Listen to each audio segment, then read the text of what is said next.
नमस्कार साथियों।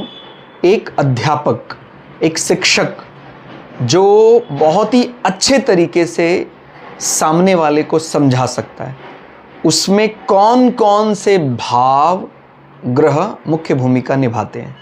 देखिए, अगर हमारे बुद्धि का स्वामी लग्नेश प्रथम भाव, दूसरे भाव से, चौथे भाव से, पांचवें भाव से, नवे भाव से संबंध बना रहे हैं, तो आप समझ रहे हैं दूसरा भाव प्राइमरी एजुकेशन का है, चौथा भाव एजुकेशन एबिलिटी का है, पांचवा भाव डिग्री सर्टिफिकेशन का है, नवा भाव उच्च शिक्षा का है।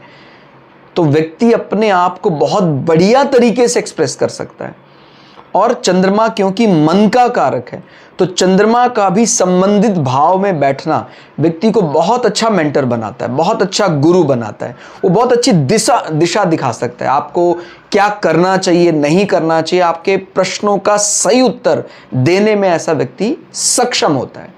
और कोई व्यक्ति माने हो सकता है वो एजुकेशन लाइन में भी हो, लेकिन उसका काम बजाय कि क्लास लेक्चर ज़्यादा डिलीवर करने के, वो ज़्यादा पेपर वर्क में बिजी रहता है, तो फिर वो ज़रूरी नहीं है कि इन भावों से संबंध बनाए। लेकिन एक अच्छे शिक्षक के लिए दूसरा भाव लग्नेश चंद्रमा, चौथा भाव, पांचवा भाव और नवे भाव का इन्वॉल्व होना वाकई उसको ऐसा शिक्षक बनाता है जो आसपास भी कोई जल्दी इतनी अच्छी शिक्षा नहीं दे सकता है, इतने बढ़िया तरीके से उसको समझा नहीं सकता है जिस प्रकार से इन भावों में बैठे ग्रह कर सकते हैं। और उसमें भी आप थोड़ा थोड़ा अंतर अपने हिसाब से समझ सकते हैं कि भाई यदि नवे भाव में बैठा है तो उच्च शिक्षा, पंचम में बैठा है तो बैचलर डिग्री, चौथे में बैठा है तो उसका जो एजुकेशनल एबिलिटी है, दूसरे में बैठा है तो मोरल वैल्यू, प्राइमरी एजुकेशन।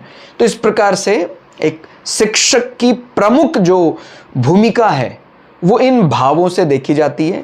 और कारक ग्रहों में बृहस्पति जैसा ग्रह है, बुध जैसा ग्रह है, और एडिशनल एड ऑन के रूप में हम शुक्र को भी शामिल कर लेते हैं, क्योंकि वो भी डार्क साइड के मेंटर, गुरु माने जाते हैं। तो इन भावों को, इन ग्रहों को जातक की कुंडली में देखिए। अगर वो इन भावों में चंद्रमा और लग्नेश के बैठने के बाद टीचर बनता है तो फर्स्ट क्लास माना जाएगा। अपने आप को समझाने, किस प्रकार से एक्सप्रेस करना है, वो एक एक प्रश्न का सही उत्तर देना जानता है। और अगर नहीं बैठा है तो फिर आप संबंधित भावों से संबंध निकाल कर वो कौन सी दिशा में अग्रसित हो रहा है ऐसा जान सकते हैं। धन्यवाद।